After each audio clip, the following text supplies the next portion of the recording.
पण बहीण सुरक्षित नाही. आजकाल घराबाहेर पडायला घाबरते बाय. जिच्यावर वेळ आली तिच्या जागी राहून बघा, सर्वांनी अंगावर काटा येईल असा प्रसंग आहे. बोलतात एकनाथ शिंदे वाली महाराष्ट्राचा, एका गावात 2 तुकडे मावळा महाराजांचा.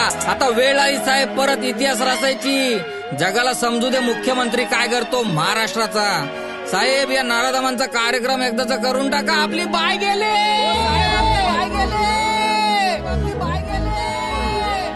सजा अशी सुनवा, हातपाय कापले पाहिजे. तुमचं नाव घेतला की नराधम मुतले पाहिजे. राजसाहेब बरोबर बोलतात, यांना हाकलून लावा. प्रत्येक देवळात पुजारी आपले पाहिजे, विश्वास आतले पाहिजे. काय साहेब अक्षता म्हात्रे, यशस्वी शिंदे आणि महाराष्ट्रातल्या ज्या मुलींवर हा प्रसंग आलाय त्यांना न्याय भेटलाच पाहिजे साहेब. ज्यांनी आपल्या आया बहिणींवर अत्याचार करताना आणि त्यांना मारून टाकताना, कापून टाकताना विचार नाही केला, अशा सर्व नराधमांना कारावास नाही तर